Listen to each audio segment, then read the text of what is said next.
मुसलमान थोड़े ही हैं, ये अभी लोकतांत्रिक देश है, अभी इसमें इस्लाम का शासन आया नहीं है, अभी शरीयत लागू नहीं हुई है। जब तक शरीयत लागू नहीं होती, ये दरिंदों वाली, ये भेड़ियों वाली, ये लकड़बग्गों वाली जो हरकतें हैं ना, ये कानूनी नहीं मानी जाती। यहाँ ऐसा कोई कानून नहीं है कि सरकार जो है ये इजाजत दे दे कि तुअर में आग में कूद जाए। ये दिल्ली के प्रेस क्लब ऑफ इंडिया में बैठ करके जहर उगल रहा था, हुजूर पाक सल्लल्लाहु ताला अलैहि वसल्लम की शान में गालियां बक रहा था। आज इसको याद आ गया ये लोकतांत्रिक देश है। आज ये कह रहा है ये लोकतांत्रिक देश है, मौलाना क्या ऐसी परमिशन यहाँ मिलती है? तो खबीस के बच्चे, तुझे ये पहले मालूम नहीं था कि इस लोकतांत्रिक देश में किसी धर्म को गाली नहीं देना चाहिए? मलून नाजायज औलाद, तुझे ये नहीं मालूम कि लोकतांत्रिक देश में किसी धर्म को गाली नहीं दी जाती? जब तू देश के सारे संविधान का उल्लंघन करके जहर उगल सकता है, प्रेस क्लब ऑफ इंडिया में तुझे परमिशन दी जा सकती है, तो इस मुबाहिले की परमिशन क्यों नहीं मिलती? ठीक है, तुझे मैदान में नहीं मिलती, प्रेस क्लब ऑफ इंडिया तेरे बाप का है ना, जहां बैठ करके तूने गालियां बकी थी। तू कर शुरू। उसने पहली वीडियो में कहा था कि पहले मैं जाऊंगा फिर बाद में नरसिंहानंद जाए। मैंने उससे कहा दोनों साथ साथ चलते हैं भाई, दोनों साथ साथ चलते हैं और पता चल जाएगा। अब उसने वीडियो बनाई कि पहले परमिशन का इंतजाम मैं करूं।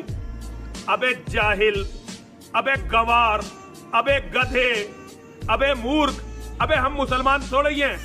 मेरे इस चैलेंज को उसने स्वीकार किया था, एक्सेप्ट किया था, लेकिन ये भी मैं बता दूं कि क्यों एक्सेप्ट किया उसने।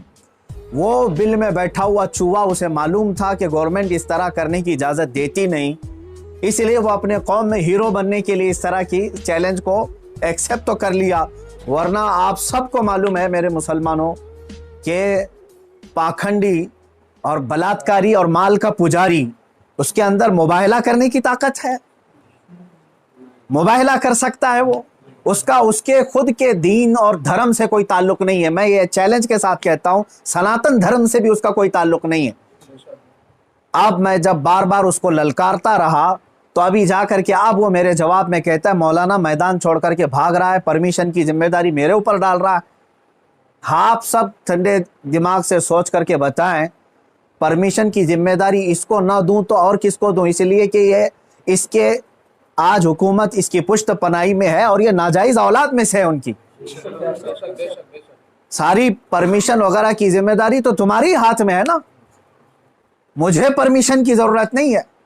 इंशाअल्लाह अजीज, जिस दिन भी तू तैयार हो जाएगा मेरी आखिरी सांस तक, उस दिन भी मैं मुबाहिले के लिए हाजिर हो जाऊंगा, उस दिन भी हाजिर हो, 1 इंच भी पीछे नहीं हटूंगा इंशाअल्लाह। इसलिए कि ये मेरे जुमले नहीं हैं, ये मेरे दीन की हक्कानियत है, ये रसूल पाक सल्लल्लाहु ताला अलैहि वसल्लम की सच्चाई है और कुरान पाक की अजमत है जो हमारे दिलों में कूट कूट कर भरी हुई है। ये जालिम मुबाहिला करेंगे।